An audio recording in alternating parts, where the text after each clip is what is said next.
G'day, Doggies fans, all things Bulldogs. It's the review of our gallant loss to the Storm late on a Sunday night. I was promised that I would come on. A few people asked me to do it after the game. I was too devastated, although I was pretty proud of the performance. But tonight we will do more focus on just what I want to get off my chest. I'll have a look through your comments and stuff, but it won't be too long. And I know I've said that plenty of times, but I'm pretty sure someone won't be joining us tonight because I just couldn't give them any more of my time unless they create another account and somehow sneak on out of desperation. All right. Welcome, Abraham. I do not know why, but I feel like the Dogs will beat Penrith. Maybe I'm just a delusional fan. Well, mate, we're all delusional. I know that much. G'day, brother. How you going? IRFU Rugby Edits. Welcome on the Bulldogs. G'day, old fella Dave. Back from Bali, missed a few eps. Oh, well, some have the good life, don't they, Dave? Well done, mate. And glad you're back safely. And Dreg, welcome to you. It's a Sunday night. Let's talk Bulldogs, unless you want to watch The Voice or, you know. There is one slight positive out of it for the Brisbane people. If the Dogs can beat the Panthers, we can play a prelim in Brisbane. And people can come up to warm, sunny Vegas and watch our Dogs cause the absolute upset before they then face the Sharks in a grand final. I don't know. I'm having this feeling about that. I don't know why. Probably just delusional like everyone else. G'day, Mister. It's me. I know you've been waiting since Friday. It's time. It's time to beat the Panthers. And look, they're going to be hardest to beat. I think they're still competition favourites, if you ask me. But they do have a few weaknesses, and it's up to us to exploit them. And I've got a few possible teams that I'll talk about. I want to go through the Melbourne game. It's important that we do. Look, I think the three teams that are probably, in my opinion,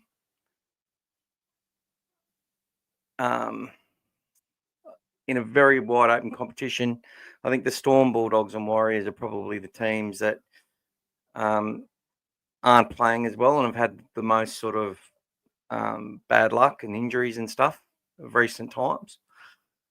But that's not to say any of those three sides, well, the Warriors are gone, obviously, put up a pretty good fight. I think the Storm will need to play about 25% better in order to beat whoever comes up against them, the Sharks or the Raiders. I think the Sharks are timing their run, and which suggests they may have learnt a little bit from previous years. They may have learned a little bit about it themselves. And I have noticed a change in their play, and they're definitely playing a bit more conservative at different times in order to go longer with their big side, trying to focus on completions and that sort of thing, hanging in there rather than just throwing stupid balls and playing passively to their halfback. Timmy, welcome, mate. Good to see you. Yeah, I'm still shattered about it. So I've got to get this off my chest. I just couldn't bring myself to do it the last 2 days. Remember, Doggies ended St. George 11 in a row in 1967. Now we can end Penrith 4 in a row. And we ended the Eels 3 in a row as well in 84. And apparently it ended Manly's 3 in a row. They won 2 in a row and we ended theirs. And I think we ended another side, maybe East's, years ago when they had a run of grand final wins. Let's go. Come on. Brisbane will be weakened if Walsh and Paddy get suspended. Well, I hope they do, but they won't. And I actually made a little tongue-in-cheek comment where it might be indicated that they are going to be suspended. Their share price will drop because they're on the stock exchange, right? Then the, whole bunch of smart people go out and buy a heap of shares, and then next minute the NRL gives Carrigan and Walsh a free pass into the game. There's talk that Huss isn't playing, but then he's going to play. The share price goes up. They make a shitload of money. There's a conspiracy theory for you all there that you wouldn't even know existed. A lot of people, but the Broncos price fluctuates with wins and losses big time, which is quite funny. Anyway, Scotty Wood, welcome, mate. Good to see you again. If we play like we did Friday night, we can beat Penrith. Oh, I think the effort was there. I still think that Melbourne weren't as good as they they didn't play as well as their price reflects, in my opinion. I think the Dogs, with any luck, should have beat them. Would that have meant, though, that, in my opinion, we would have been ready to beat someone in a prelim? Not unless we improve a lot. That's just my honesty. I just don't think I haven't given up hope or faith. I trust that they can go out there and do better next week, even without Critter. And they'll need to, obviously. So there's no fence sitting here. I just know this team isn't the finished product. And they'd be pretty fucking special if they were to go out just like to make a grand final, to make the prelim this week. It's a pretty special fucking effort. People can talk all they want about where we were on the ladder and stuff. Like, look, they've all got their agendas. I couldn't give two shits about them, to be honest. People sitting there calling me out fucking on 5 different areas because I backed the Dogs, wanting me to say that I was wrong because about Sexton and stuff. I'm like, I've always backed Toby, I've always backed Galvin. I'm backing whoever they pick because they know. And anyone who thinks that they know more than the coaches is delusional, okay? Just a simple fact. And we have to, they know what's going on and what's best for the team, what's best for the club. We might not agree and things may look obvious in one way, but I'm telling you now, they know. And basically what I'd say is that there's no one they can bring in that changes a result. Or no one they can leave out that changes a result. It all just comes down to who they pick, how it goes on the night. And, you lose your captain. Connor Tracy was going to be playing that role of fullback anyway. It still comes to, so that's what I'm going to talk about, is that Connor Tracy, after he got injured in Manly, he played his best game of the season. He played with freedom. He played with confidence. And his runs into the line were fantastic. And he's been our best player all year. He returned early to get ready for the finals, essentially. And it cost us because he was making mistakes. He was still in pain in the contact. He needed to get the grind and the residual fitness back because he couldn't train for 2 weeks. So you lose that. You lose that edge that you've got. And he needed to get it back. This is from the stuff that I've learned and been told. And last night, on Friday night, he was again our best player, in my opinion. He was just everywhere.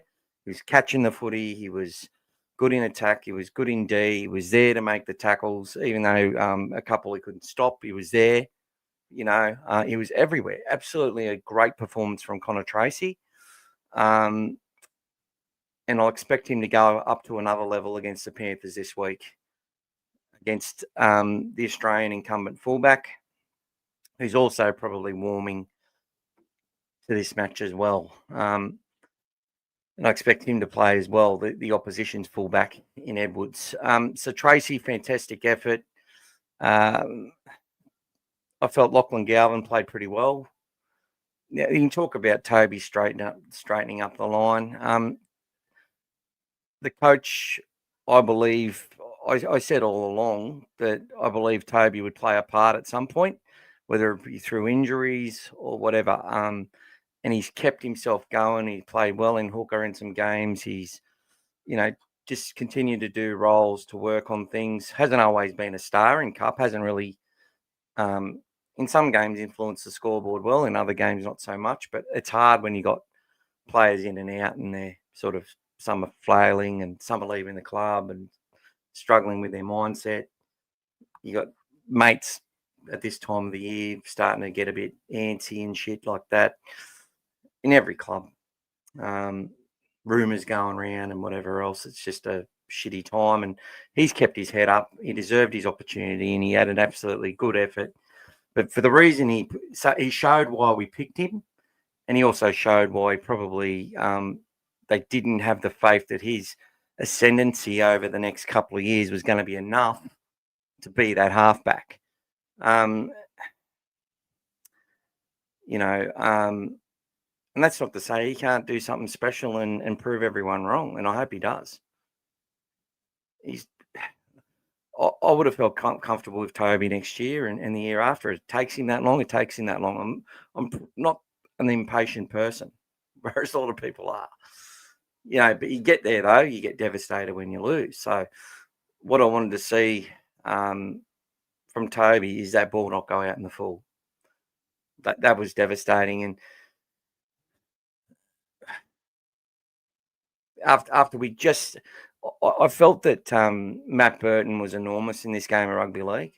Not the fact that he was playing centre. He's just a player. He's just one of our best players in our team. People need to understand that. You can play him at fucking anywhere. It doesn't matter. He took control as our man that night. He put 3 from the sideline when we most needed them. He scores that fucking try. Peze got him early. They probably expected him to pass then because they got him a couple of times, but he ran it again, scores. And just some of his efforts were phenomenal. And after we made all those repeat sets of defence, we have that scenario where Toby puts it out on the full. And I'm not singling him out. It's just what happened. Everyone saw it. Yet people just want to glaze him and go past that. And it's like, in spite of that kick out in the full, we led 18-14. It should have been 18-12. So they fucked us with that. And they know it. They can call the penalty and then find something else to fuck it out, change it. They do it all the time.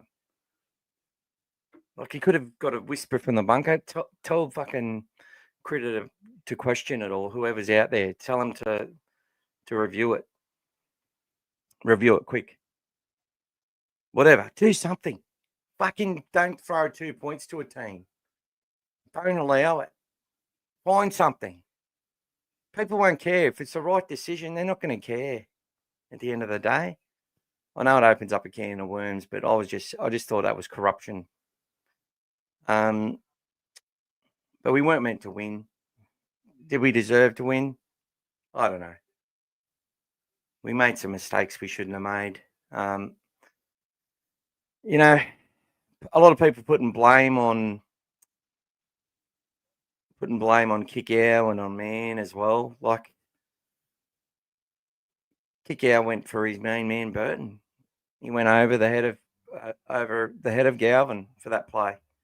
Probably but he went to his main man. Kurt Mann's running the ball. He's got a big overlap there. Kickow's got his arms up. Now, there's players in our past that would ignore the captain and run it and put it through the hands, and we might score. But then they'd ignore the captain on other times and cost us points. You know what I mean? There's a few players that come to mind I won't name that did a lot of good and obviously bombed some shit as well. But you got this player, Kurt Mann, getting attacked for just he's at the end of the day, his captain said kick the ball. He did, and he was trying. He tried his fucking heart out. Now, that's 2 players I want to really give big credit to is Kurt Mann and Satili Tupanua. I felt their defence when they come on was game-changing. It really set the fucking tone. People say, well, they should start, and we'll be like that. No, the sting's got to come out. Then they come out and punish sides, and then we get into the leads and stuff. Now, I don't think that the Storm score more than once in that game. But it's all hindsight shit, It's just my belief, and I'll take it to the bank. Well, I won't take it anywhere. I'll just take it to my grave, I guess. But I really think that, when Kickow went off, their brains went into this little period of doubt. the next every ruck from that will concede in 10 meters and about 5 meters post contact. Then they got a late tackle, 6 again, and just scored. He mate Lee, who I've had on the rugby league coach, probably say, "Oh yeah, it was that third and fourth defender bullshit again." It's not bullshit, but it's a place where everyone's vulnerable, and most people get to lose games. Halfbacks and 5'8" tend to be huge targets all the time, and if you can turn your players in the right way, usually on the same sides of the field, it's just NRL 101. Like, I see it in every game every week. It's a weakness for most sides. But anyway, Lee's just watching what he sees and calls what he sees at the time from a team. And if it was the same as what he saw last time he did a big view on a team, it's going to form a trend in his mind. So he's just doing what he sees. But for me, it's a trend every fucking week in every game, because I watch them all, because I'm a tragic bloody, what do you call someone who can't sleep? One of those. Sorry, I'm not getting through all your comments, people, but I will a little bit.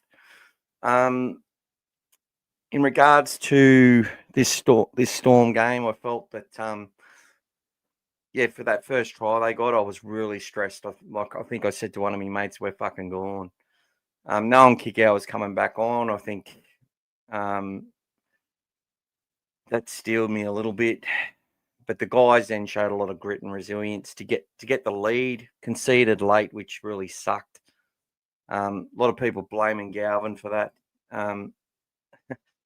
They just got us interested, kept Pepper in that side. It was good play by the Storm, and got the quick play the ball away. We couldn't manage that ruck. I think we probably need to. We probably should have done that. Well, they were unable to really get us with any aerial assaults, which was due to the way the team played, and the way we forced them to play, which is a big credit to us. A lot of missed tackles for us, but that come down to the guys' line speed was really good. Bailey Hayward put himself in front about 65 times, played 80 minutes at number 9, which is the first time he's actually done that for the entire match, which is a phenomenal effort. He got busted after 15 minutes. You can see that blood on the picture there. Knocked him around a bit. And that no one's talking about that. They're just talking about 14 missed tackles. And really, I didn't see any that led us to a position where they scored and put us under pressure. They were Oitikamanu bumped off 2 of our biggest blokes on the field for that Tyrone Wishart try. Galvin put his shoulder into Vasardi. He did everything he could. Singled out.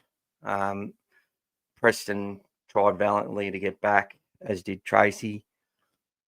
But yeah, they just couldn't stop it. They nearly did. They got under it, but he just forced it free and got it over. So it was a good effort there.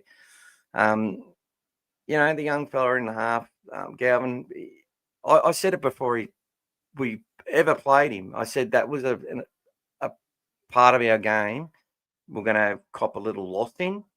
And I think people don't give enough credit to the teams that we've been playing and the depth, the difficulty in the teams that we've had to play in this run home. But well done to Toby. Apparently there's some sort of injury cloud on him with a sternum injury, which I think happened. He sort of got trampled trying to make a tackle. Toby did really well defensively. I felt having to play on the left edge, which he hasn't done much. That was great to see him have a crack there. Again, Preston having to go play. We've had to move all these players around, and really we could have won this game. 2 points put us under scoreboard pressure. I felt the Tyrone Wishart, there was a bobble there, not checked. So what I mean, we sit there and saw the Raiders today have about 5 things checked to their utmost, absolute, and whatever the word is, they just kept checking everything to make a decision. Yet Eli Katoa scores, which I didn't see him get the ball down 3 weeks ago, not even looked at. We don't even get to see any vision, not slowed down, nothing to see if he grounds that ball. And then Tyrone Wishart did. It looked like on that one angle it bobbled. They don't show it again. It's just try confirmed. No wonder Dogs fans feel like we're ripped off sometimes. Yeah,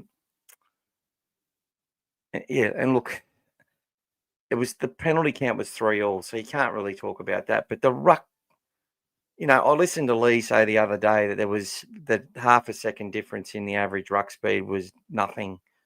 Well, you probably don't want to tell your team and make that as an excuse, but it's a fucking huge difference when some play the balls are 10 seconds and some are 4 seconds, and you're getting ones at 2.5. We were getting told to get up. We were getting, done on late tackles. What's the Storm do? They get 4. We get 4-6 against for us, but they're all on the first tackle, and they're all cheating fouls to try so they can set their line. Like it's the reason they stop the penalty counts. And as I say, if you're getting them, if one team's getting them on the third, which is us, we're giving them away on the third. That means the Storm get an extra 3 or 4 tackles. They give them to us on the first tackle. We're only getting an extra tackle each time. Who's getting the benefit of the play? Harry Grant's performance in the ruck again. The way they stay down and whinge for penalties. I sort of thought, yeah, we got some luck with those hip drop accusations because they actually called them the right way, where players were knocked out by their own players. And if it was for if it happened with the Storm, I would have been a little bit like them, like going, oh, what the fuck, that's a hip drop. But if once explained and shown, okay, well, if that's a mitigating factor, that's good. That's good by the NRL to have that mitigating factor. Birdo and Salmon didn't just land on his legs. They were skittled by their own players first, which forced it to happen, So I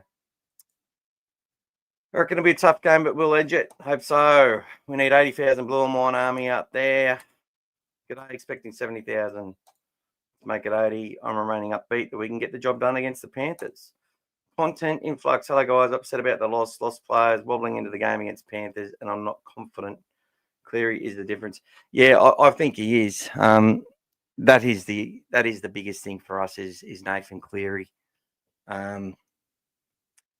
He wasn't kicking the goals, so he's struggling with his legs a bit. But those 2 dropouts that he did, that the Warriors just didn't expect, really, they had to go and win that game. Like the Warriors turned up. It was no easy game, and they got away with some lucky stuff at the end.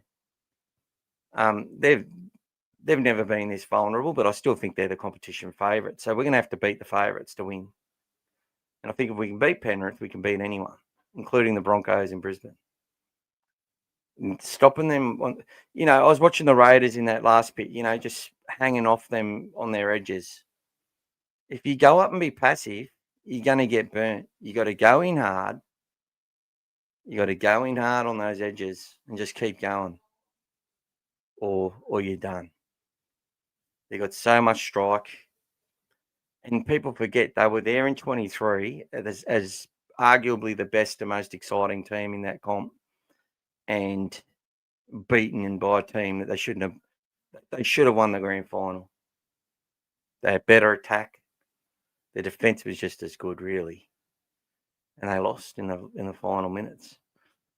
Now, this isn't making excuses. They've obviously got some issues, the Broncos, constantly, but talent-wise and what they've got under their bonnet, they are a huge play at this competition. And for the Dogs to make a grand final, we're going to have to go through Penrith and stop their run, and then go out to come to Brisbane and pull their fucking pants down which will probably be a Saturday night because the NRL are fucking idiots. Like, there's no way that we should be playing Sunday. That means we've had a 9-day turnaround. The Panthers have had an 8-day turnaround, and the Raiders, who come first, only get a 6-day turnaround. It doesn't make fucking sense at all. Make that make sense. And if they do it the right way, if the Raiders are playing the Sharks on Sunday and the Bulldogs are playing Penrith on the Saturday night, then it makes it easier the following week to match up, because whoever's got to go to Melbourne can then play on the Friday without an issue, right? Or they can even play on a Sunday, right? But I think they do it on the Friday or Saturday in a prelim.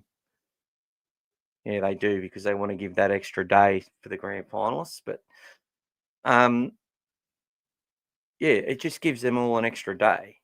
But what it'll mean is if the Bulldogs or Penrith win, whoever wins that game goes up to Brisbane, and they only have a 6-day turnaround. And it'll be the same between the Raiders and the Sharks. They'll only get a 6-day turnaround into Melbourne. If Raiders and Sharks are playing Sunday, I suppose that's why they do it. Sorry, that's why they're doing it. Sorry, I'm just having a big revelation. So if Raiders and Sharks play each other this Sunday or next Sunday, they want the Melbourne game to be on the Friday night because the grand final's on the Saturday. So that'll mean that they only get a 5-day turnaround. So that's why they've swapped the days around. Okay. That's why they've done it. So if the Dogs play Brisbane, it'll be on the Saturday night, the night of the grand final in the AFL. And yeah, this means that they get a 6-day turnaround for both sides. Yeah, I get it. Anyway, we got through that. This team does have the ability to play good even without Critter. We've seen it several times before. We have.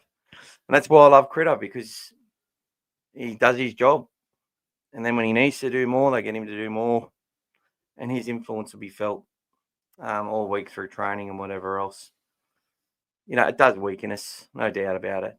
And for when we need something as well, when we've got to go deep into a game, But I also think there's a bit of underestimation there that brings us into it. And, good teams can win without their best players. It's happened before. And that's just what we have to do. So we'll go through what I think the teams will be from the selections. And I've got probably 3, maybe 4 different variations. Yeah, that's a point. That can happen, but I really think that the team doesn't rely too much on Critter. I think we've had to rely on him lately because our fullback has just been, as I was saying before, has just been so injured, and he's coming into his own. So I expect he's going to go to that next level this week and play really well. Cherry's had a nice freshen up. I think he'll come back, and you'll see how hard he runs into the teeth of this Penrith side. Carraz will definitely be better for that run because he was in pain. And honestly, I don't expect his injury to be completely fixed. So there's lots of stuff that's going to happen there. And he made quite a few mistakes, and that's what you get from players when they're that little bit behind due to their pain. They just they can't punch through the line as well.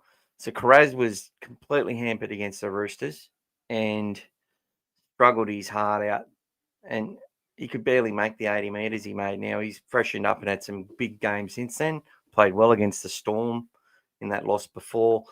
And look, he did a massive job, but those mistakes he made, they're all because of his injury, because of he's just trying so hard and he's in pain. And people will say, oh, he shouldn't have played them, but you're not going to leave your best players out. It's as simple as that. If they say they're right to go, you're going to let them play because they're your best players and they do get special treatment. They do. Wayne Bennett says it. The first thing you need to know in his team, that if you're just one of the role players, you're not going to get the same preferential treatment as someone who's a star in your side. Simple. because it's about winning comps. You know, Macca sent me something today about what Robinson's press conference, and we agree with it. 100% agreed with it. You're rated on winning the comp. Yeah, that's what defines you first or last or whatever. But success is about your progression to winning your next comp. And that's how your club rates you, and that's how your CEOs rate you, and that's all that matters. If you're constantly falling way below expectations, and there's no mitigation, there's no excuses, that's when you're going to find yourself losing your job. G'day, Dave. How you going? I hate them too, Marty. Absolutely despise them. It's a bit hard because me niece's daughter, who's my great niece or grand niece, her son, which is my great nephew, absolutely adores Reece Walsh, and Reece Walsh is literally knows him, like he knows these kids, picks them out of the crowd. They cry and stuff when he doesn't sign their autographs and shit, and they expect to get it every time. And this is about 20,000 kids. They turn up to training, expect to get his attention. He's got his own daughter, for all this crap that he does off the field and whatever he's done, he gives to the homeless and all that sort of stuff. So do our boys. Our boys are out there doing it all the time for the Bulldogs, going to the schools, treating the kids great. And they cop a lot too,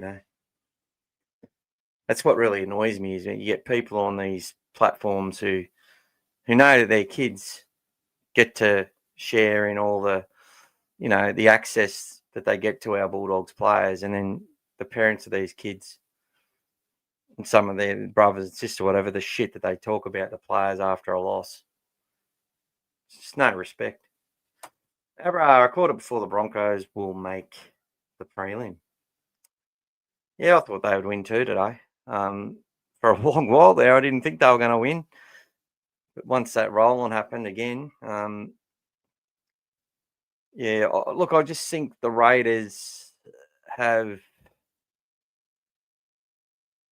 look, the way they were playing, they've got the game plan and the actual players to beat every team, the Raiders, and there's still a big chance, right? But they are they've got some frailties in their team, just like we have. We've got players that are just not there yet, and we've got a couple that we don't know if they are ever going to be there. And that's not putting anyone down. That's why they're not signed up to 5-year deals, and that they're still developing and they're working out if they've got the stuff. And this is what we're seeing in the games. Now, when they look at a guy like Galvin, who's got the body of a teenager that hasn't developed, and he's putting his shoulders in, even if he's failing, but he's still not shirking the task. And, there's probably one set where he only touched the ball once.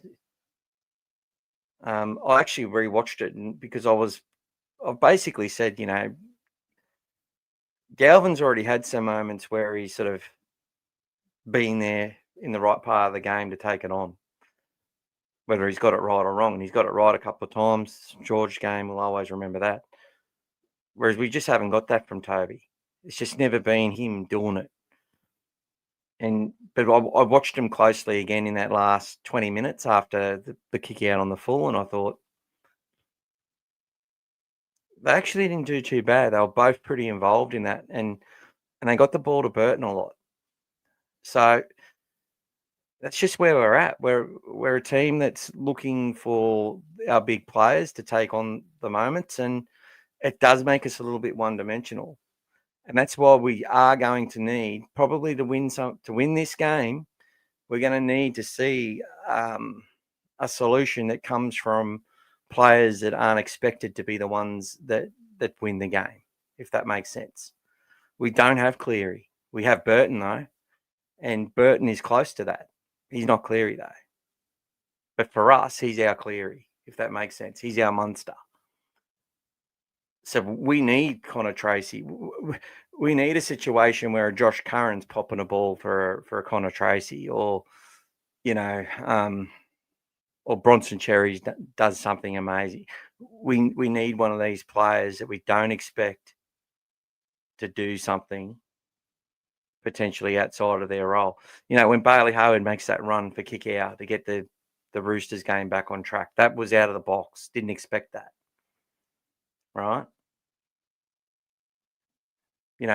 As I've said a few times, Jamin Salmon stepping through the Dragons to get us an important win was something I didn't expect. No one expected that. We've done these things to get wins. Critter going through Canberra numerous times in the comeback game, and they were getting the yips like they did that day today. So these are the sorts of things that we need to see from our team potentially to get the edge. Because what I think we'll see from Penrith is something similar. They will do things that you don't expect, because every game for them for such a long time has been a grand final, and they just can't go out at the same way. They'll be expecting, I think both teams sort of on the surface, we talk about it going to this game, the Dogs believe they can play Penrith at their game and beat them. Penrith believe that nobody can beat them at their game. But we've got really fucking close, so we can. Okay? That's potentially where it happens. So, yeah.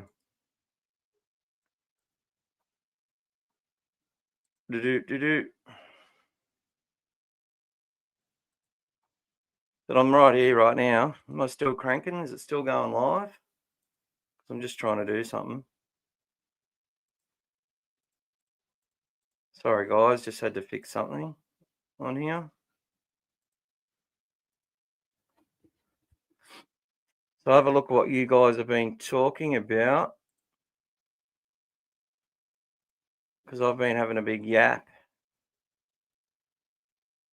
Let's check it out.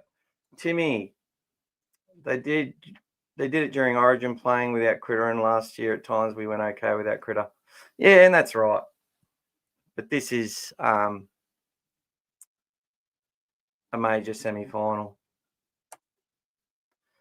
If the Dogs lose against Penrith, there is a very good chance it might be a Storm versus Penrith again. G'day, Gas. And Gas will be on with myself on Tuesday. We'll be running the podcast and doing the big preview for the Panthers game. Broncos will get Reynolds and Mann back for the preliminary final. I don't know if Mann will be back. And honestly, I think they might. I think they'd be probably smart not to play Mann. Just my opinion. Maybe Reynolds, but not Mann, says Abraham. Loved how the Dogs played through it. Really got me with the bad calls. I really don't like what the NRL are doing. Not sure if it's agenda to make more money or betting or whatever. Sometimes it is, Dave. But look, I don't think it's an overall corrupt agenda.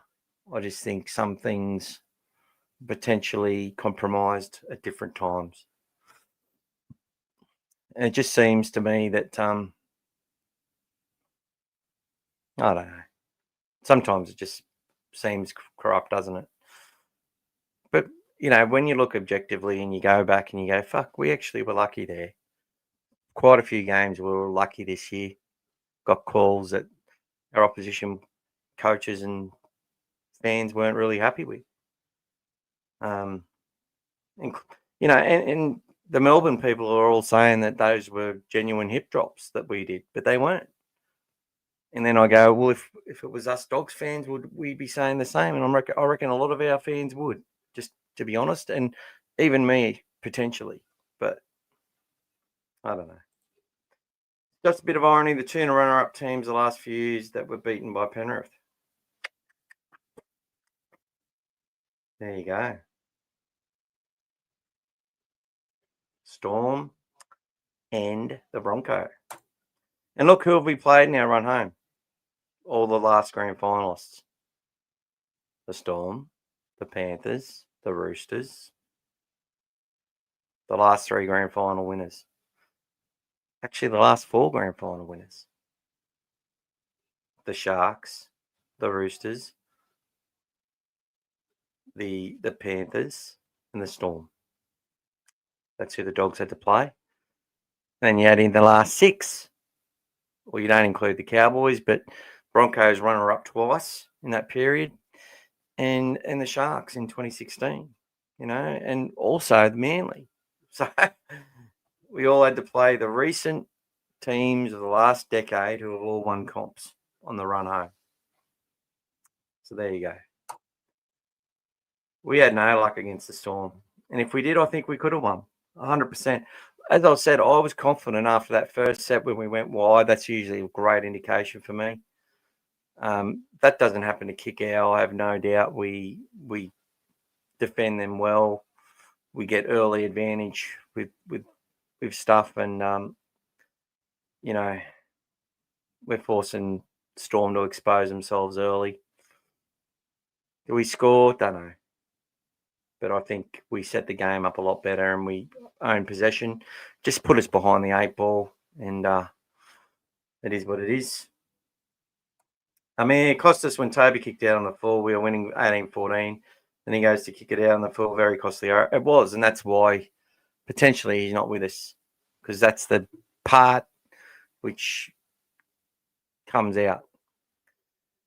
That's like the Reid thing.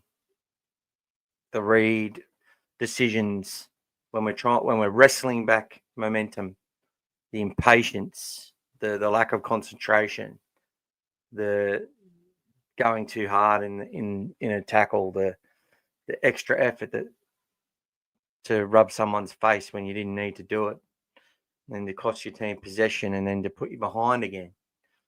That's the sort of play that comes out in players that the club goes, these players potentially aren't worth what they're worth on the market to us in our salary cap to what we need to do over the next 3 to 4 to 5 years. And that's what it comes down to. That's what it all boils down to. That's why Reid's not with us. He's not the player that they thought they had. He's very much loved for who he is and all this sort of stuff. But that doesn't come into it, right? It's all about, they know who they hire. They know he wears his heart on his sleeve. They know he's going to give his all, even if he has checked out. He's still going to try hard. Is he going to be the best for us, though? Is he trusted by the group? I believe Toby still is trusted by the group. I believe they really have a strong bond. And I still think they've got a strong bond with Reid as well. But it just comes down, if the leaders in that group and all the coaches in that group say, this guy's our man, you got to trust that for all the reasons that they know. And you just have to trust it. We've got no other option, really. We all come out here and say, oh, Reid, I'm actually of the opinion that playing Penrith, that I'm saying, okay, I'm picking either Reid or Jake Turpin on the bench for this game, potentially. And I'll give you those in a moment. And I'm like, go out there for the first 25 minutes and unleash hell. That's because every game's a grand final for us. But if the club doesn't believe, or the coaches and the club and the playing group don't believe that's the best way for us to win, they know. And I'm going to trust that as well. And I won't even think twice about it. I know when people saw the Storm start to roll through us after kick-out went off and we got a bit frail, that's where their mind went, oh, we're too small, we can't tackle, we need Reid. But that was all mindset, right? Because our minds went for 5 minutes and it cost us 6 points. The whole team's mind, the whole way it was, that the entire forward pack, the entire back line, everything was passive, everything was catch. It was like watching New South Wales versus Queensland in that first half, Origin 1. Queensland were catching, but the Blues were just punching holes through them through the middle. It only happened for about 5 minutes, though. Yeah, they had a couple of, I felt the post-contact that Munster got was a bit diabolical to me. That just showed that's one of their best players in the game through sheer determination and effort. As much as I hate him, as much as as a footballer, I mean, the way that he carried on and they're just so desperate to win. They're so competitive. They're willing to stick fingers up people's cracks in order to win. They're willing to lay all over the ruck and make the ball take 10 seconds. They're willing to grab Jethro Rinikama in a grapple tackle and do a Highland fling with his head. That's basically that. I'm pretty sure that happened.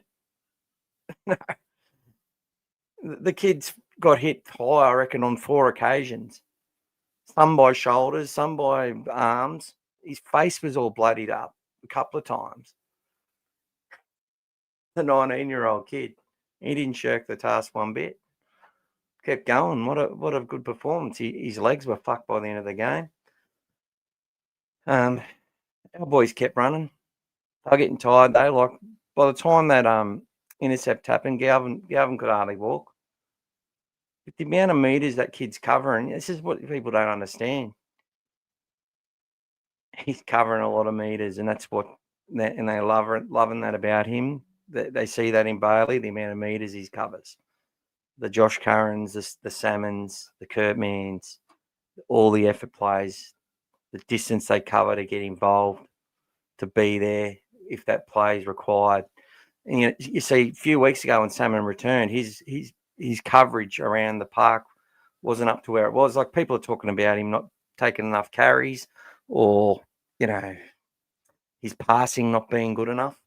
Pretty sure most tries we score in a first half, in the first 20 minutes, he's got his hands on the ball in most of it, as usually one of the first people throwing a pass on any spread we do and score from. Like, he's doing his job.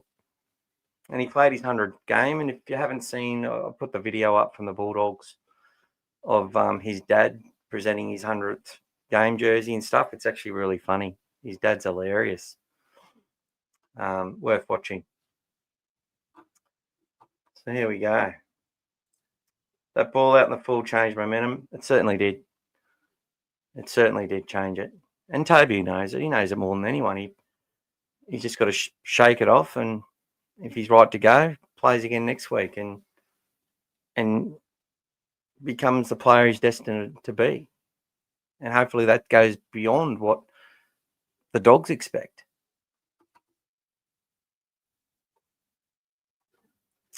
Timmy, do you think Sexton will start against Penrith with Reid back on the bench, or to start Toby would be needled up to play, you think? Don't know, Timmy. No idea, buddy. I'm going to give you the options, and we'll talk a lot about it on Tuesday once the team's named, the 23. I think the 23 named isn't necessarily going to give us who's going to play on the Sunday. It'll be a very long 8 or 9 days into this game for a lot of us. Bulldogs for the win. Nice. Harry Hayes was enormous in his return. I certainly didn't agree with the high shot penalty. Nah, that was bullshit. Absolute bullshit. Another penalty. Yeah. That changed momentum. I do not blame Kikau. He's been hammered with HIOs the last couple of weeks. Yeah. I saw that dickhead Naef who's on the Facebook groups. Hopefully he still pops up because he's allowed to stay on for some reason. I don't know why. The way he talks to people and abuses people is disgraceful. And he was saying that Kikau and Curran should be kicked out of the team. He also says things like, he can buy the team and all this sort of shit. These are the type of fans, like absolute psychopaths, that in many ways are a little bit concerning. Like some of the fans of some of the NRL teams should be in jail for how fucked up they are. And they shouldn't be allowed to breathe. And some of these people have children. Can't believe it. Both of Melbourne's tries came from our 2 players out, Kikau and Crichton. Very much so. If they don't score that try, not at that point of the game. Not at that point. So this is what people they just brush it. They just brush over it. Yeah, the Dogs were gallant. They had a lot of disruption. Yeah, we've in the last 2 matches we've lost Cherry, we've lost Tuala, we lost Montoya towards the end of the other game. We lost Kickow early. We've lost Crichton early. I know Kickow come back on, and he tried his heart out. He always tries. Does he try too hard sometimes, though, in this captain role? I think it's just one of those things. He just tries his heart out and he plays 80. And that exposes him sometimes to a mistake. G'day, Goran. Few tries to quick play the ball from Melbourne. They keep holding players down in try scoring situations, accepting 6 against to prevent tries. They certainly do. They're grubs and they get away with it. They're the best at it. And if we focused heavily on Harry Grant and what he does in a game, that's what I mean. Someone said the other day, because I'm constantly defending players and whatever else, and I was defending Galvin again, and I'm like, this is disgraceful. Leave the kid out of it. And the response was, Galvin is an NRL player. He deserves as much attention as any other NRL player. And I said, 100 fucking percent. 100%. Is every fucking NRL player getting 4 to 6 million impressions with 95% of them negative connotations as a result? A 90% negative response towards the person on this many million impressions. And then you see there's all these podcasters. This is where it all feeds on itself, right? If I put Galvin in every headline I do, I'm guaranteed to make more money every time I do it. Do you understand that? From advertising returns. If I put Galvin in my headlines, it pays money. So every time these guys do it, they're doing it because it's a cheap and lazy and easy focus. Every time on all the Fox Sports coverage, on all the NRL coverage, even though Gus Gould's their mate and stuff on 9, they're still going to mention focus on that because people's eyes stay on it because they're familiar with it. And then people want to sit there and say, oh, yeah, Sexton's better than Gow. He straightens up the attack. Like, fucked if I know how many people talk about straightening up the attack. They still don't really know what it fucking means, although it's very simple. I've tested people on it. What's straightening up the attack again? Oh, he runs it straight. And that gives more time and space. Yeah, that's what they say. How did you do it? I'm not trying to condescend or put anyone down. This is all just information you can learn. Anyone can learn and know. Like, it's not fucking rocket science. But the point I'm making is that we just carry and parrot this shit because it feeds an advertising algorithm that gives views to advertisers. And we don't realise that they're just playing this game. They're going to keep focusing on Galvin as long as we keep watching it and clicking on their stuff. That's why I don't copy Fox News articles onto my group. We do our own articles and talk about a whole bunch of players. And that's how the algorithm works. And the more times you get someone's name there, the more often it'll put itself in front of people that are a part of that group and whatever else. So this is how it all fucking works. And so that's why they're just going to continue to do it. Look, the Matthew John show just made sure, just even tonight, made sure they went back to that and, oh, yeah, Galvin, Hindy had his bit. They all had their little bit. Oh, he's definitely the 6, going back. He's the 6 or the 13. Maybe he is. Maybe he is. Oh, Matthew Johns would know, wouldn't he? Australian player, Origin player, been watching it for years. But he's a narrative spinner. He always has been. You'll get a lot more context out of him, though, than out of his brother. His brother I love Andrew. Love how he played. And he just sees shit and then just reacts to it at the time, Oh, fuck. What are they doing there? That's fucked. They need to fix that.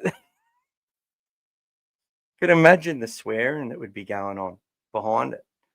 Just be going nuts watching the game of rugby league. Going, how can they not know how to do that? Why doesn't he just pick that bloke up and dump him on his ass?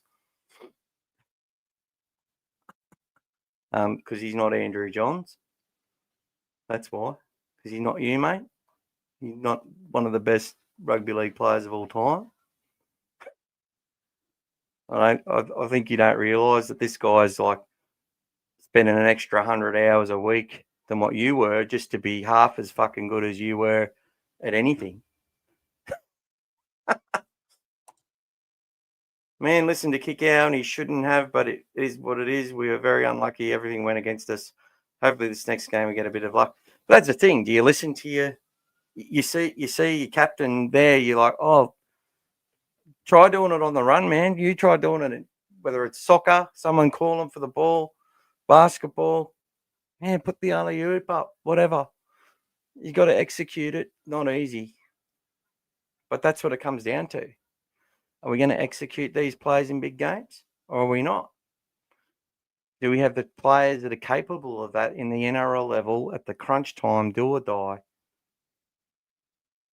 in a side which isn't Origin? Look, Origin different because you got the absolute best of the best.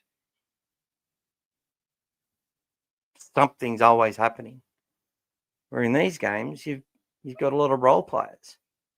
And maybe for the Bulldogs, it's someone like of the calibre of a Robert Ralph popping a ball up for Rod Silver, who, as dangerous and great as he was for the Bulldogs, as one of our best fullbacks ever, was still, in my opinion, underrated. Although, they love watching him play. He step off both feet multiple times sometimes. Just getting all nostalgic, people. Getting all nostalgic. Curran played very well. Yeah, it's a very good moment. He got bumped off for that Tyrone Wishart try. Yua Tikamanu, one of his best games. But then, they also leveraged that saying the Dogs weren't strong enough in the middle. All I can say is that after that kick-out thing happened, if Marnie was out in the middle, the exact same thing would have happened because we didn't connect with our hooker properly for that 5 minutes. And obviously, it's happened heaps of times in 2023. Reid was still the same player then. He's ripping and tearing, but, the Horsburghs and that were picking him out in the line and getting post contact. And they're doing that to Bailey because our forwards haven't been as haven't had the energy. But in this game, apart from that part of the play, for the most part, we had the energy, we had the line speed. The Storm threw a lot at us. They were going as hard into the contact as they could and forced us to miss tackles. They had like 50, 60 tackle breaks and we had 60 missed tackles, but they didn't really make line breaks from missed tackles. And that's the difference. When we're missing tackles that lead to line breaks, that lead to long range tries, that's when we're struggling. It's more of a case of we're willing to cop that if we can rein teams in and even cop a line break on our outside, if that's what it takes. But that's all about our desperation and speed to put them under pressure. And if they're up to it, they're going to break through our tackles, And this is another thing, people are saying, I said at the start, people were putting shit on Bailey Hayward for missing 14 tackles. There's a bloke that I used to talk to a lot who, only watches the free-to-air game, so listens to it on the radio, doesn't see any reserve grade games. But if you go and listen to his posts, he's telling every fucking person who should be coming out of reserve grade based on the reserve grade stats that he's reading secondhand from someone else. Listening to it on the radio. I love listening to the radio. It's exciting as. But you can't see it. You're relying on someone else just to give you their media advertising inspired version of events, which is also a fact. Narratives created on the run through commentators. and then narratives continually revisited when other stuff's happening, and narratives telling you you're seeing something you're not seeing. They're sitting there telling you that this has happened. I'm like, nah, he hasn't touched that.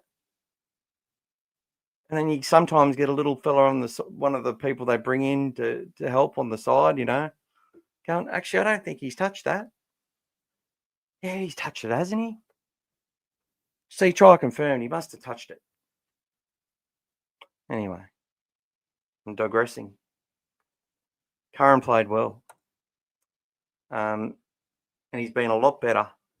But yet again, he's gone out there to start in the middle and straight away had to move to an edge.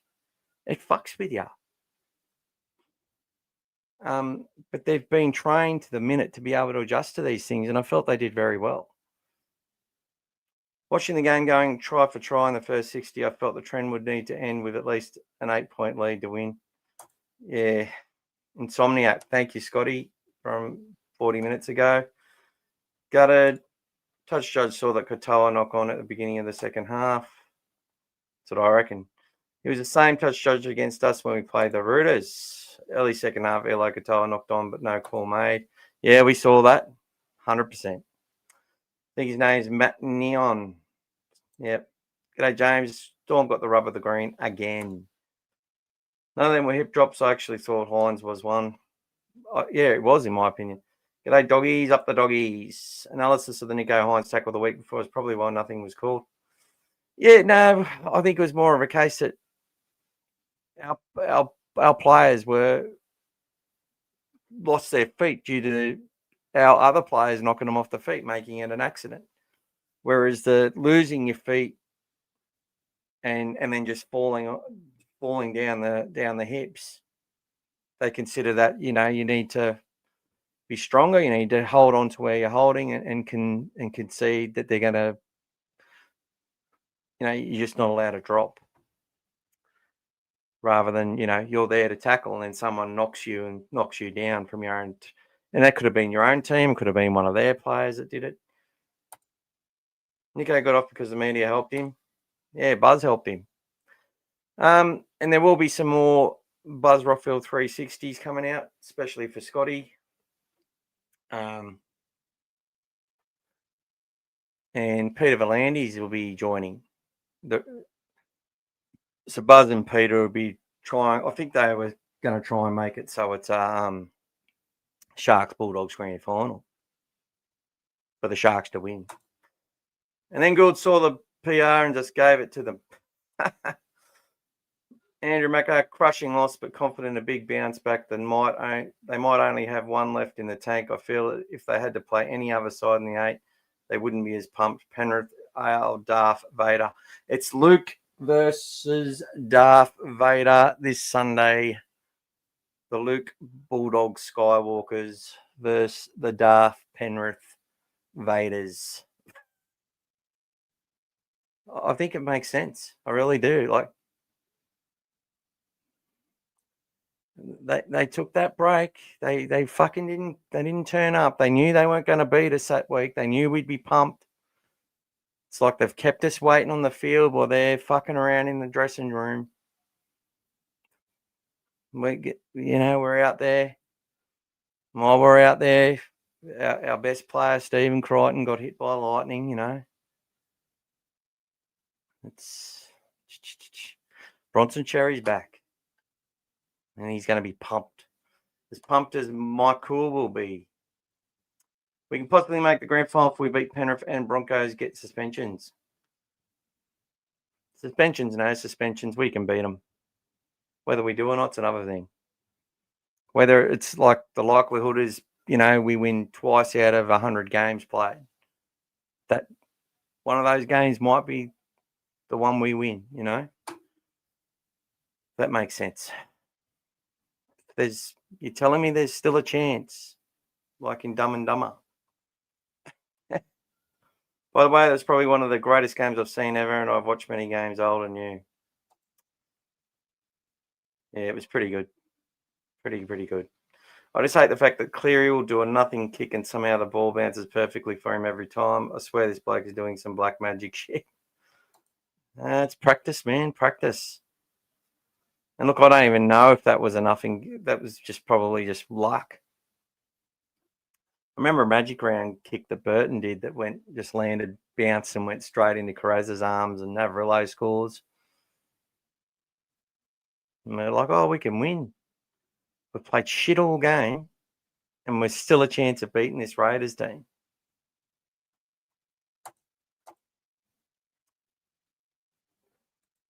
James says, Dogs don't beat the Broncos. They just don't. Well, they may not, but I think they can. And I'll believe they can. And whether they do or not, that's another thing. I'll be believing it, though. And if they up here for the prelim, I'll be going. That'll be my goal in life to get to that game. I'll be just there to support the team and fucking love the fact that they're there and they've got the opportunity to make the grand final after 2 years ago losing to Newcastle 66 fucking nil. You know, where everyone booed them off the field. And certain podcasts were trying to get clicks through outrage talk, putting microphone in people's faces, you know. Thought I was going to break the record for the longest game, but Origin in 1997 was 104 minutes. I was at that 1997 Origin at Suncorp Stadium where Noel Goldthorpe kicked the field goal. And I tell you what, it was a really good... It was the Super League. I wasn't a big fan of Super League, even though the Bulldogs joined it. I was pretty pissed off. And we didn't really have a very good season that year. It's probably one of our worst. I hated the jerseys too. But I'll tell you what, that Super League Origin match was fucking top notch. Absolute top notch. And I loved every second of it. And I like the fact that the New Zealand side was in it as well. I just enjoyed that whole concept. So, you know, I like certain things in Super League, but hated the comp itself. But I still like some things, and I went to the games. And guess who I followed in the ARL? The Eels. Because I really love Jim Dimmick and all that. And Jared McCracken. Bill McCracken. Mike Cool, I also had a few things planned on the Sunday, but oh well. Yeah, I know the pricks, Mike. They didn't listen to you, but that might be a good omen. Might be a good omen. I think it's because they want to be fair. The Dogs only had a 6-day turnaround from the Sharks game. Yeah, maybe. No, it's actually to do with because the Storm will be on the Friday night game, so they want to make sure that the Raiders or the Sharks don't have a 5-day turnaround into that. Because if they play on the Sunday, they'll only get a 5-day. Because the grand final's on Saturday, and they want to play a night game to make sure that no team's playing on the Sunday before the grand final on the Sunday. They want to make sure that the game's on the Friday night and the Saturday night, so they can't have the Melbourne game on the Saturday because that's the AFL grand final in Melbourne. So it'll be Brisbane versus Canterbury or Penrith at Suncorp on the Saturday night, the day of the AFL grand final, and Storm versus either Sharks or the Raiders. And I believe the Sharks or the Raiders, the winner of that game, will make the grand final, in my opinion. But we'll see. Storm just have to produce a good performance. They've got all the favours. They've had a 2-week break, as have the Broncos, and the teams that they play will only have had a 6-day break. Well, should have been sent off. Yeah, he should have been. The ball doesn't bounce for the Dogs. We have to not only beat opposition, but the universe itself. We can get no luck. Well, fuck it. Come on. Let's do this. So all you religious people, whoever you are, start doing good stuff. Pray. Get behind it. Get God on our side. Okay? They say the Lord works in mysterious ways. Well, I'll tell you what, I was working in mysterious ways for the Broncos today. I can tell you that much. Pretty unfair Raiders get a 6-day turnaround after playing for 94 minutes. Yeah, that's right. I think that's unfair, but now I look at it at the why. It's because the Melbourne Storm, because they won their final. Their prelim has to be on a Friday night, so that's why they've done it like this. So as long as they can give a team a 6-day turnaround, that's what matters. To me, the schedule makes no sense. I just thought since we were playing the opening final and Penrith played the first of the elimination finals this weekend, that it should be played on the Saturday. Yeah, that's what I was saying, Timmy. I was 100% in agreement with you, but now I understand the rationale behind it. So we both get an 8 and a 9-day turnaround. Raiders get a 6. Sharks get a 7. Could have made both teams basically have the same and everyone having a minimum 7-day turnaround. But because of the Melbourne game, they have to do it this way. Because Melbourne have to play on Friday night. They can't play Saturday night.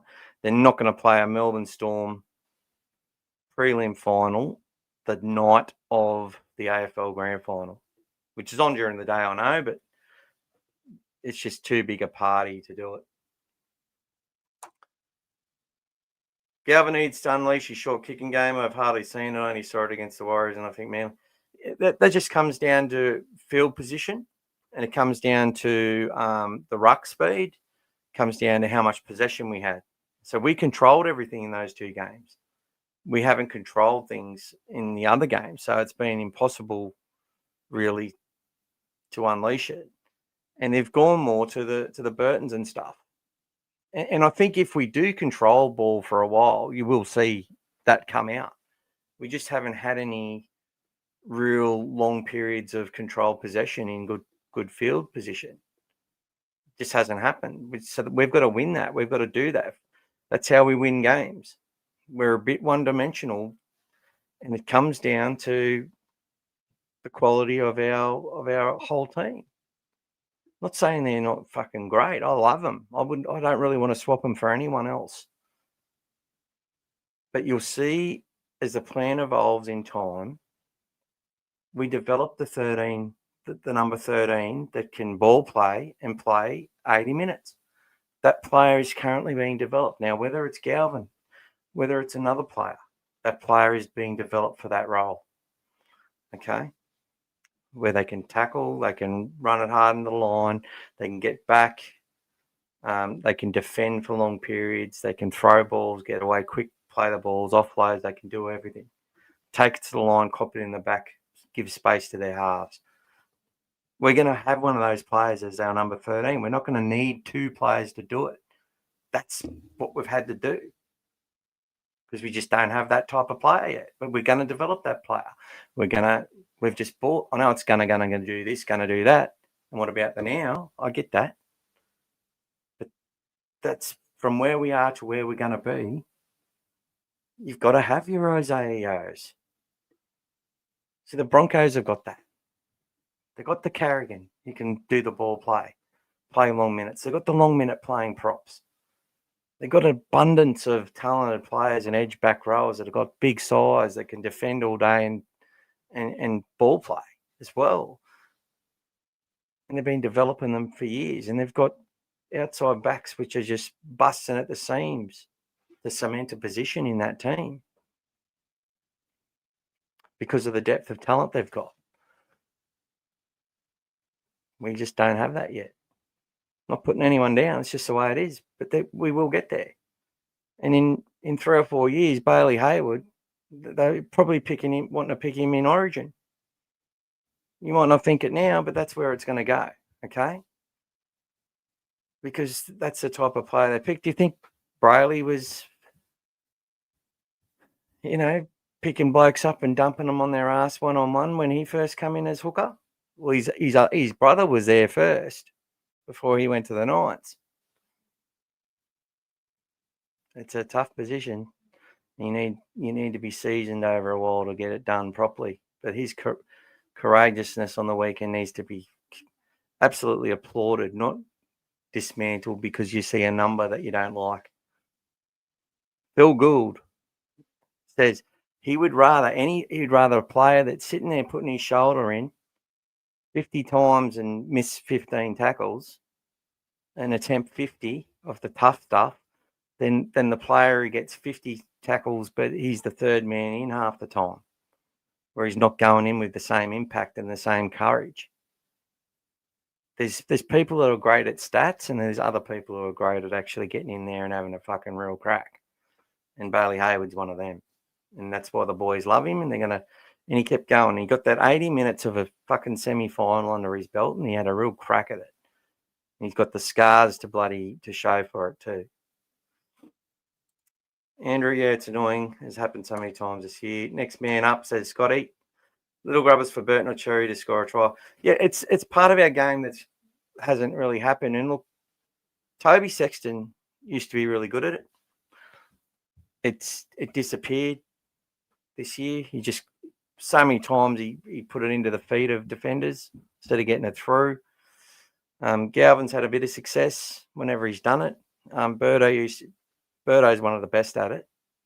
Absolutely one of the best at it. We got no repeat sets on the weekend and still look like the team that should win the game. Absolutely gritty, resilient performance. I'll get to that, Timmy. Galvin needs to learn a short kicking game. Too many 7 tackle sets. I don't know how many 7 tackle sets we gave away.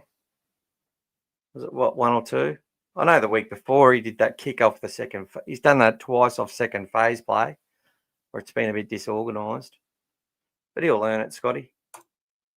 They're picking the team that they need to pick. Simple as that. G'day, Mookie. Red Dragon voice.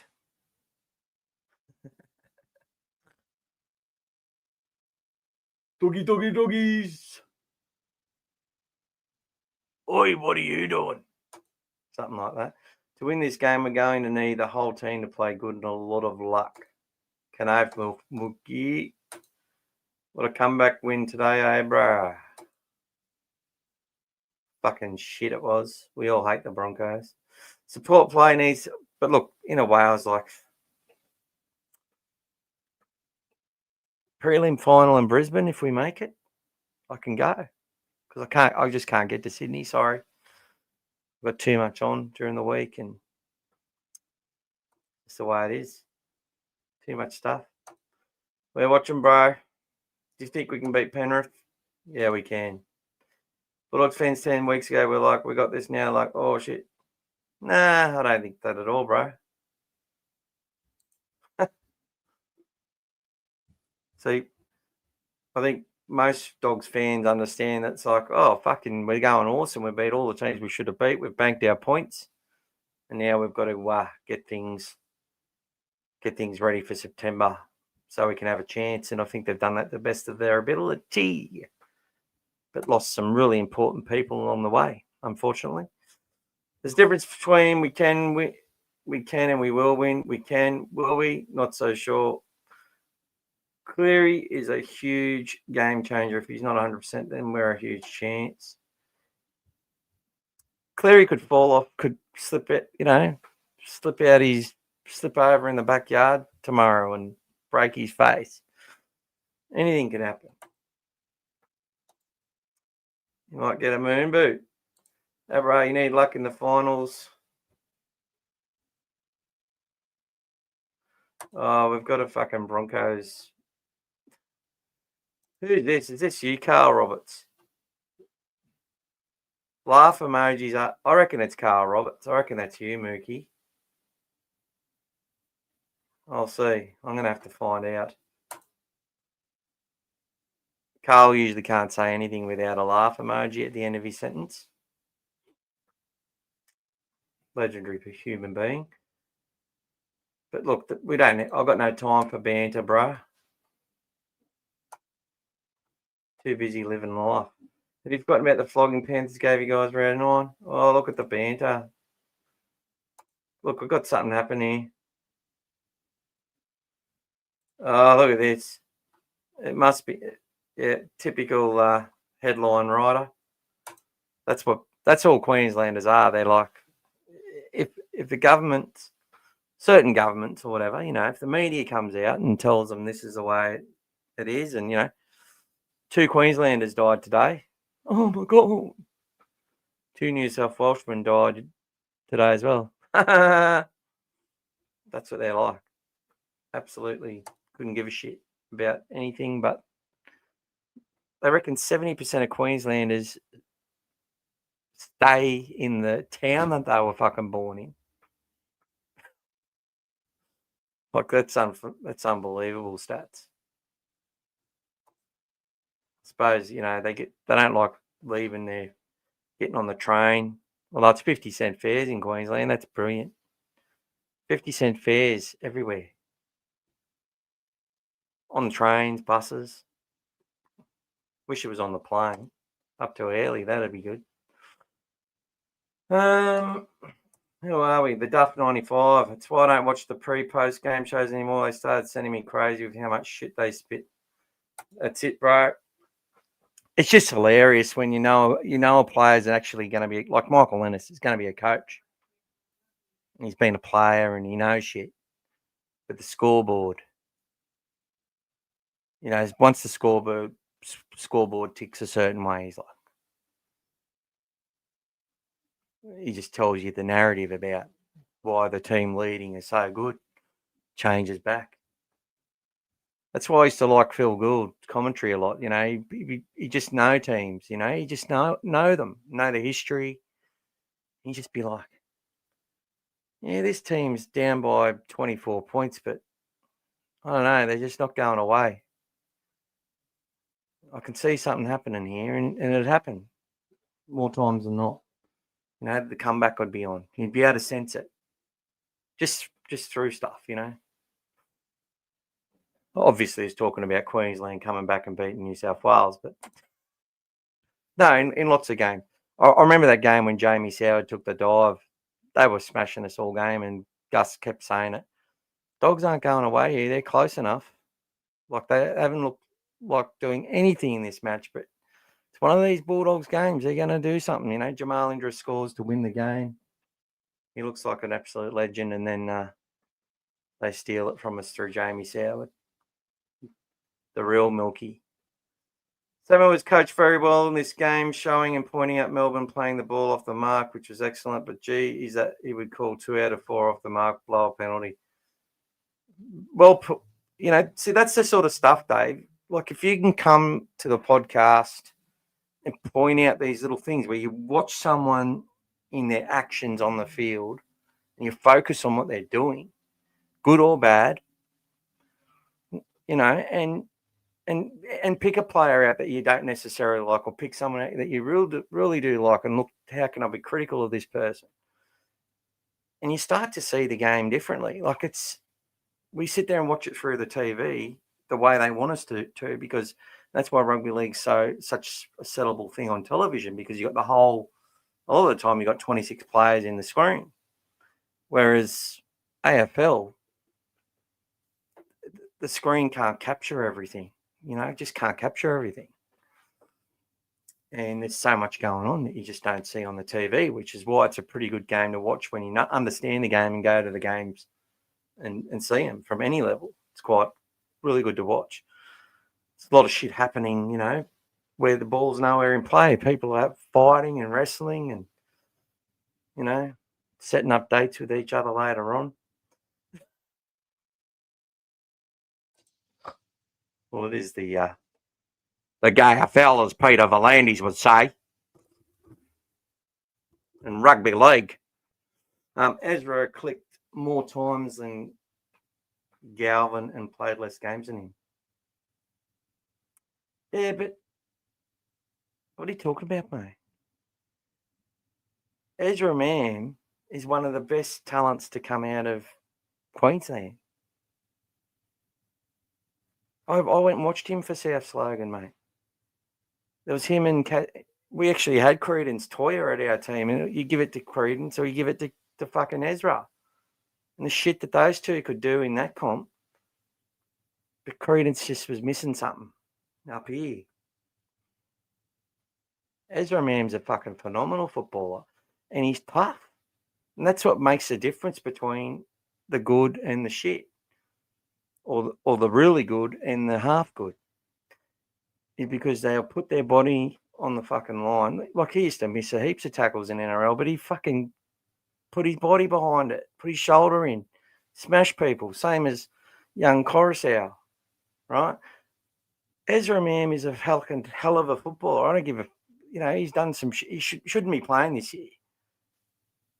The court and the Broncos should have fucking actually put him out of, so he couldn't play this year. Let him play Queensland Cup, keep his head fine, but take that away from him, the criticism. Then he doesn't have to get booed and then pretend people are booing him because he stood up to racism. No. The humanising racism had nothing to fucking do with it. It's because the game let a bloke who drove under drugs, fracture a 4-year-old's hip through his actions. That's why he got booed. But he's a fucking great footballer. Mookie, are you fucking 6 years old, mate? Seriously? Well, you better go to bed. It's getting a bit late for you, mate. What's fucking Ezra's stats got to do with Galvin's stats? They're playing two different sides. And I'm telling you now, the Bulldogs don't have Payne Huss, Carrigan, fucking Adam Reynolds. They don't have these Brees Walsh. They don't have those players. We hate the Broncos for a reason because they've got all the fucking they get the best of the fucking best whenever they want it. They get all the fucking the Friday night games, the Thursday night games. You get heaps of long turnarounds. Get out of yourself, mate. Aren't you a Lions supporter? Go. When the Broncos lose the prelim, I'm sure you'll be sad that the fucking Lions lose next week. Jeff Ragan takes Crichton's spot and Tanari's spot, or he's got where's Sherry at the moment beside Carraz. Oh, black magic shit. Anyway, dead set. Can't wait for people to see the way Galvin plays when his body fills out and gets a full preseason with the boys. A lot of things can't be unsaid about him. 100% Macca. 12 kilos, 1 or 2 seasons. And all the unsaid stuff. See, it's the Dogs. See, as opposition fans banter, that's fine. I really don't get affected by it. They're just fuckwits most of the time. Or good blokes who are just passionate about their side and hate everyone else like us. But when it's your own fans, it can't be unsaid. It'll never be forgotten, especially podcasters who are trying to use the Galvin name to make money in all the headlines. See, I think I did it the first time because I talked about this is the shit they're going to do about Galvin. Having worked for Fox not for Fox, but for News Call, and understanding how it all works and how the data harvesting works and how they make their money, and selling that dream to businesses so they do what they got to do. This is why they do it. And they don't care that they're hypocrites. They don't care. And the podcasters have worked it out as well. They all jump on it. Look, it's really fucking funny. When they've been talking about the same rhetoric and narrative for weeks, and then you get another podcaster jump on. Who's this Jake Marchetto I think he played for Penrith.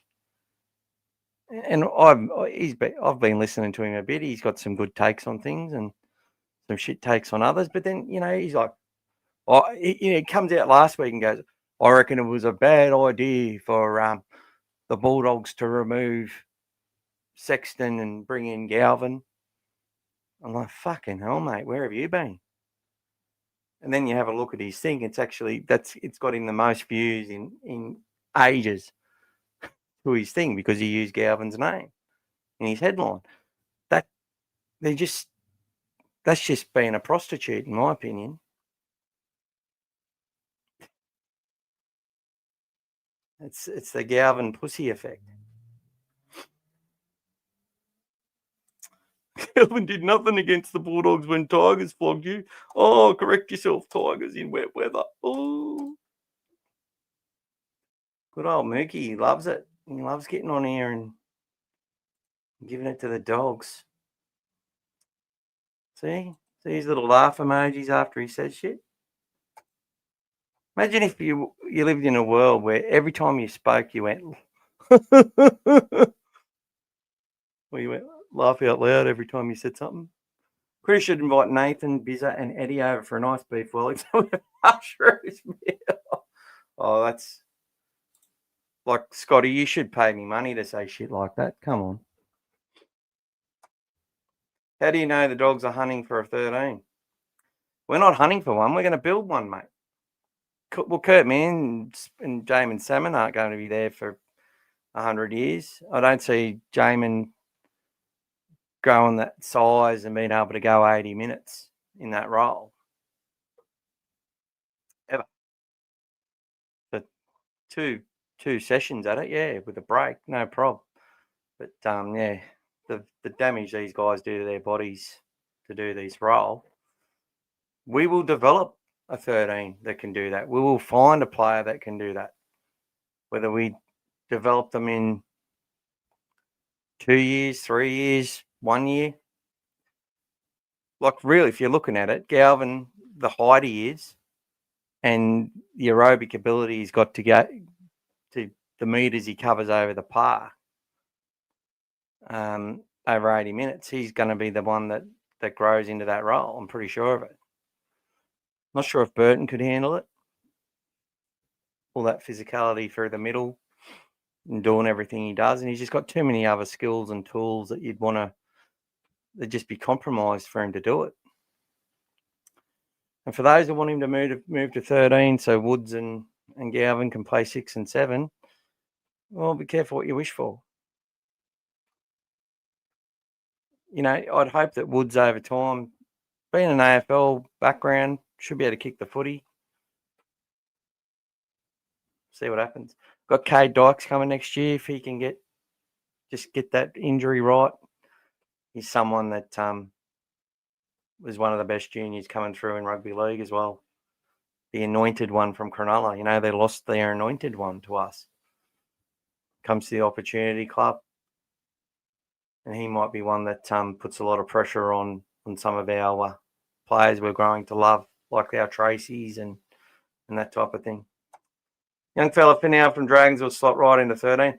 Yeah, well, look, if there's some footage of Finau, I think Macca showed it to me actually, playing for the Dragons where he does a big hit up, gets an offload away, like a late offload away. They run the ball up a little bit more, and then he takes the next hit up after that as well, hard into the teeth. You know, that's effort on effort on effort, and that's the sort of player that they're trying to develop. You know, and see, this is another thing. A player like him comes into our top 30, right? He's like, not what, 19? Doesn't cause disruption for the players in the first grade squad. Like, that's fucking great. If he's good enough, bring him in. If he's going to make us win, if he's going to help me be better to keep my spot, fucking bring it in.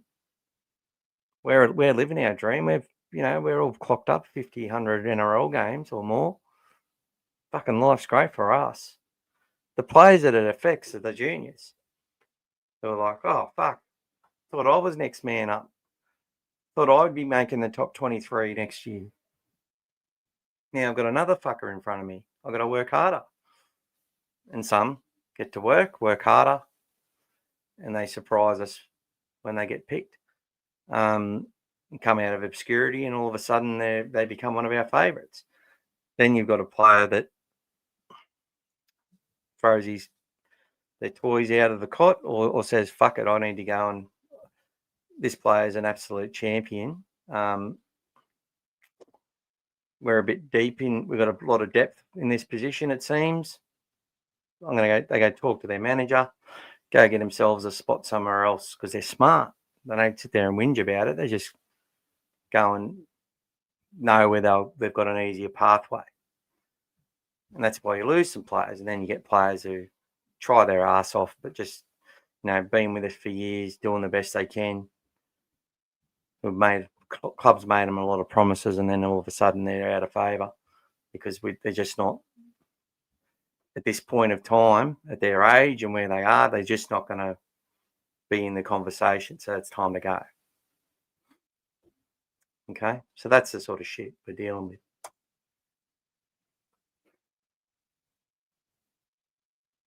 Yeah, but Mookie, the first penalty, they're in possession, and fucking it was a complete bullshit penalty. Like Klein was fucked for both sides. Sorry, he's just the worst referee in the game, and he shouldn't be reffing. And I don't know who wins with another ref, but I know that penalty he called against the Raiders in possession on Tom Starling in like the second or third play, they were rolling straight up. They looked good. Got a quick play the ball away. He was standing and played the football. Bloke had a hand on his fucking ass. And somehow they gave the penalty to Brisbane, and then they score a Katoni. Now, that try to Katoni, that's been a Broncos move for years, where they bring someone from the opposite side of the field, sort of out of mind, out of sight, and run through the middle. They used to do it a lot with Corey Oates, and really changed momentum in games against teams that were looking pretty good. They get that opportunity. The team seem to be handling the defence all right, not struggling too much. And then bang, bang, bang, bang, bang, bang. They do it off scrum plays as well. Should did Ezra like Barber did.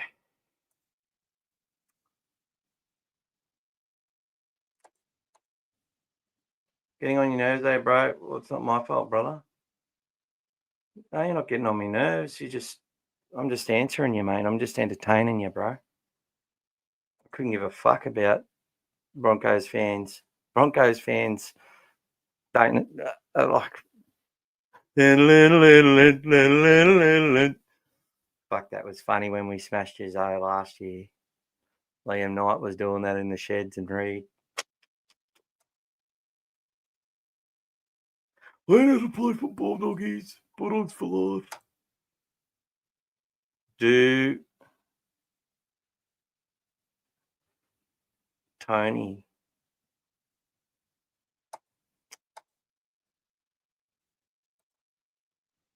I'd rather us get a solid 9 from 14. My shout will always be Jacob Little. Playing 14 this year has been a standout for the Drags.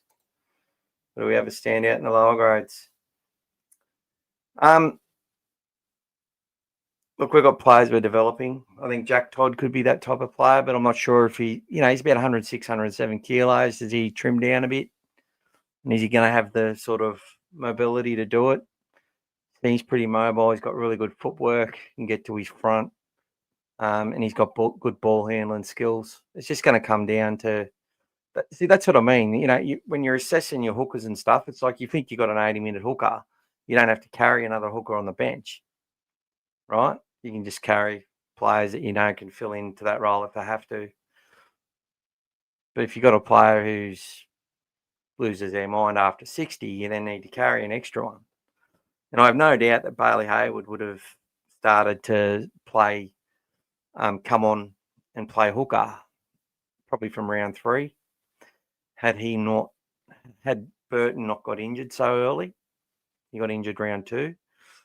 So Bailey had to come in and play 5'8". That gave Reed a bit longer to prove himself as an 80-minute player. It's not going to lose his mind.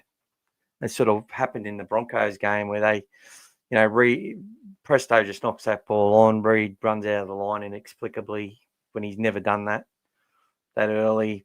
Xavier Willison scores and they get 2 40-20s back to back. We get 2 sin bins, 34 fucking nil, absolute schmozzle. Everything was done perfectly by Brisbane. Everything we did was shit. Second half, as they've come out and said, one of the toughest is like boot camp for them. The Dogs just absolutely ground them into the ground in that second half. And, obviously they had a big lead. They probably switched off a bit, 100%. But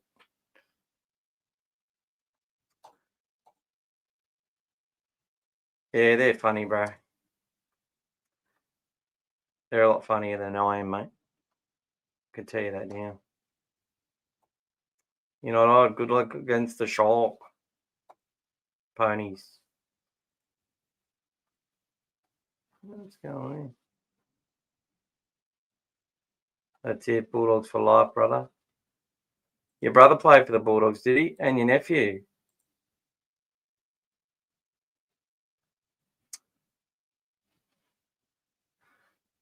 Oh, Nate Miles.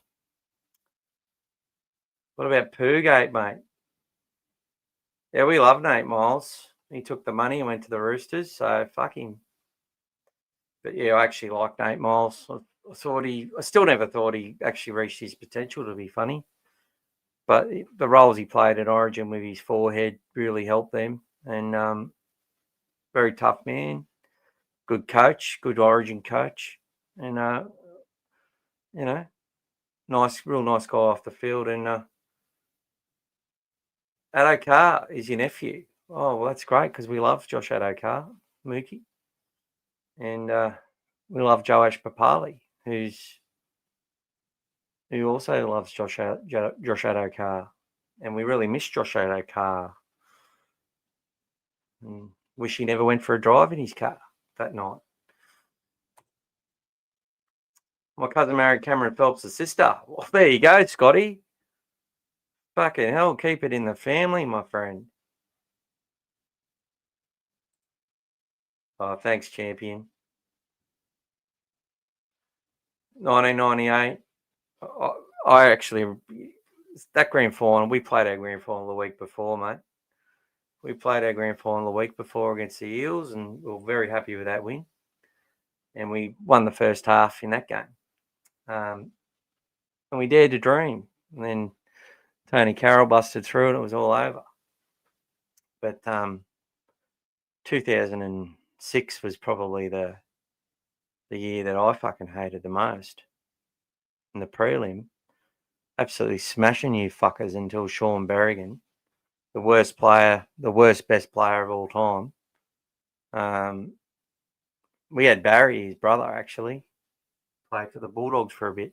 And I thought Barry was a better footballer, to be honest. More skillful, in my opinion. And they can throw them as well, both of them. But yeah, I fucking loved... I hated that game. That was the game we should have been in the grand final. And we should have been winning the 2006 grand final. But instead it was the fucking Broncos. And they haven't won one since. But I think he's a big chance of winning this one. And I'm not lying about that. And it won't be because of Michael Maguire. I think Kevin Waller's had that team on an upward trajectory. And last year was a simple case of, you look at players like Jordan Ricky, just absolutely went fucking crazy. Like he went from aggressive and influencing that team in 2003 to being an absolute passenger and a lightweight in 2024. And then just too many injuries.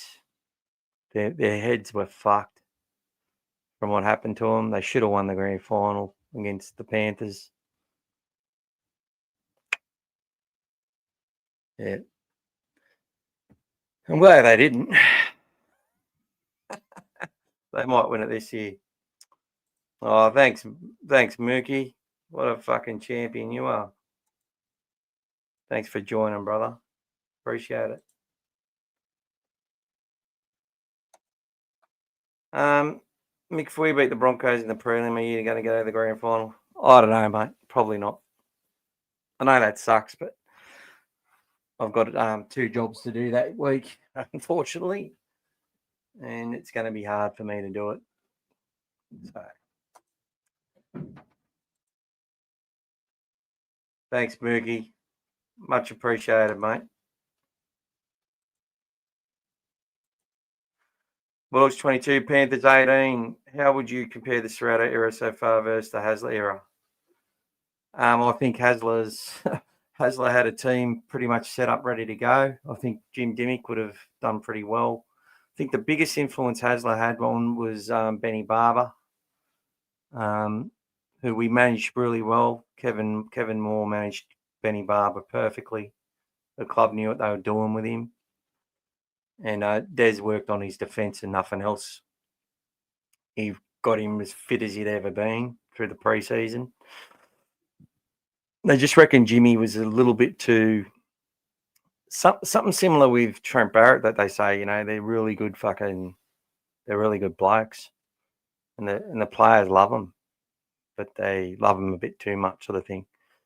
And Serrato had that as well, but the difference with Serrato is they know he's a fucking hard cunt. I think the Serrato era has been wonderful. Cheers, brother. I know we can win, mate. Whether we do or not, it's just going to come down to the team and the footy gods and how well the opposition plays. All the same fucking cliche shit. It's a funny game, rugby league. Mookie's always sniffing around the try line. Bit of bants, eh? Bit of bants. Yous will go harder next year, bro, if yous don't get there, brother. Yeah, I think we will. But whether we make a prelim or whatever it is next year, yet to be seen. We copped a bit of a hit from Marnie leaving a year too early. So this experience that young Bailey Hayward's getting is so important. Same with Lockie. They need these games. They need these setbacks. They need these situations of where their well's fucking empty and they have to get up and make another tackle. And if they don't, they're going to let the whole fucking team down. And when that's on you, you find out if you're the player or not. And that'll determine whether the next contract is going somewhere else or whether they're moved on early or whether they're getting an upgrade a year or two before they're due for more money. But less than what they would be on the market if they waited 2 years, which is how Gus works it with the cap. And yeah, he'll bring someone in on big money, but that's usually a lot of the time to fire up the people there. It's all this shit about, what about Max King? No. Fucking buzz. No idea. They're paying Leo Thompson $850,000. Max King's on less than half of that, bro. That's it, brother. Oh, Timmy, you're a lovely guy, mate. Thank you. All right, let's have a look at the team I think they're going to pick.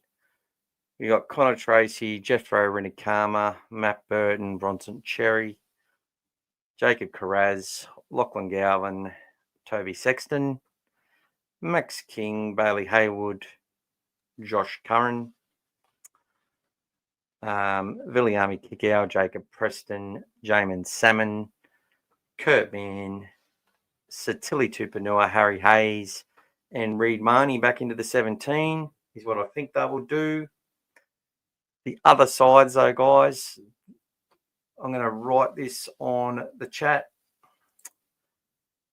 I think DSF is a chance in it. Actually, I'm going to show it on All Things Bulldogs Facebook page. I did an article today, which was the preview for the Bulldogs Penrith game. Come on, you fucking thing. Did a nice little one for Bailey. And here it is here. So I'll set this up. I'll make myself small. You've been waiting all night for this, Timmy. We get Leo next year, Mookie, and he'll be a lot better player at the Dogs. I can tell you that now. All right, so here we go. What are we seeing there? All right, that's what we're seeing. So the side that I think the predicted lineup, Tracy Rinikama, Cherry. This is another lineup that they could go. They go Tracy, Rinikama, and Wilson on the wings with Bronson Cherry and Jacob Crows in the centres. Burton and Galvin in the halves as normal. King, Hayward, Curran, Kickout, Preston, Salmon, Man, Tupanua, Hayes, and Sexton remains as the 17. I think this is what they'll actually name on Tuesday. Plus, they'll have Hughes, Marnie, Moran, Saluka Fafita, and Montoya as the extended bench. Now, where they could change these players around, Burton can obviously be in the centres, meaning you got Galvin and Sexton in the halves, and Rennicama and Carraz on the wings. There's a chance Montoya could be back, which I've got him on the extended bench. I think he will be on the extended bench. Whether he plays or not, we won't know. If he plays, I think, if you've got Cherry and Carraz in the centres, well, it'll be Rennicama and Montoya that play, unless Rennicama's got some injuries or something. And then Burton, Galvin, same forward pack. Now, here's the other kicker. Here's the one which not many people are probably going to mention, but I think it's a possibility where you have Tracy, Rennicama, Bronson Cherry, and Jacob Preston in the centres. And Preston played centres for North Sydney before we brought him over as a back rower. And he's played most of the games there the last 2 weeks. And then on the other wing, we have Jacob Carraz. So Preston in the centres, Jacob Carraz stays on the wing with Rennicama. So Cherry and Preston in the centres, leaving Burton and Galvin as your halves. But that would open a spot up, see? So it would be then King, Haywood, and either Sam Hughes or Daniel Saluka Fafita come into that prop forward position. Curran goes to right edge. And then you've got Mann, Tupanua, Hayes, and Sexton as well. Okay. Stays there in that capacity. So look, if Burton moves into the centres and that's how it goes, Reid Marnie gets to come back in, or if they don't pick Marnie, they might pick Jake Turpin, who I haven't included in this extended lineup, but he'll probably be there. That was just an oversight. So, it's probably Saluka Fafita or Hughes. One of those two are in the lineup, the extended lineup, and then you add to that Jake Turpin. And I wouldn't, Terps was quite a good player for the Broncos, probably undervalued in a way, but, he beat a lot of young kids to the punch to get his role in that team. They had a lot of good players they ended up getting rid of, who they became a losing culture, unfortunately, and they had to get rid of a lot of those players that were on big money. He wasn't on huge money, but he beat a lot of juniors to that spot to be, and him and Corey Pates were competing heavily for that hooker role, and Pates kept getting injured. But since Turpin left, he's got injured a lot as well. So, but he can rip and tear with the best of them, mate. He tackles like an absolute little fucking warrior, and I wouldn't mind seeing him start and just give Hayward that. He just played this 80 minutes. He's got to back up. And whilst that's all about, and he probably needs it, and if the team picks him, fucking go for it. I'm a big supporter of the kid. And I'm still a supporter of Marnie, even though whatever's happened. The fact of the matter is, though, Marnie or Turpin, I think they can start that one of those guys. Maybe the Marnie ship sailed. Bring Jake in. Let him rip and tear for 25 minutes, then bring Bailey Hayward on to finish the game from there. And then if we've got to rotate Terps into the lock roll at some point, do it if we need him. He plays hard, and it's funny, he got written off on his first game back from a long-term injury against the Dolphins in the wet, where the next game against the Broncos, he was our best player for the first 25 minutes that he played, and he just went hard and set us up. We led in that half. We led. But we lost. So there you go, guys. What are we up to here? Do you think DSF might get a look in? Newcastle aren't getting nowhere with Dylan Brown. What a waste of money. Yeah, I'd say it's that too. Oh, Brave King's not big enough. Oh, Brave King's, he's got a little one. Jeffro pulled up all right, was limping bad the last 10. Yeah, that's what I saw too. I think it's just getting to him. He's only a young guy. He's developed really quickly. bulked up really quickly, as Mick Cool was saying a couple of years ago. He was short and tubby. I don't mind Crows at centre, good for the shorter crossfield kicks. Newcastle got another spoon. I'll see who their coach is. I think they'll go all right. They breed them tough in Newcastle, mate. Receiving the same game against the Storm, I thought Preston and Crows looked likely at times to be a bit of a spark. That's how I feel about kicks, Tim. Very proud of how Rinakama is playing. He's a tough fella. He's very tough, and I think he's our future on that wing. 100%. So, people, I just want to thank you for coming and spending time with us. We've got to get up and go to work soon. So, thanks for the review. I feel like I should show a few of the stats just because it's supposed to be a review, and then I'll let you go. So, we're going to present that now. Oh, there's my big head. Fuck, look at it. It's massive. All right, share the screen. NRL. Let's do this. What the fuck? Oh, here we go. Here we go. 4 tries to 3. Pretty shitty crowd. 22,000. Bulldogs area was sold out. They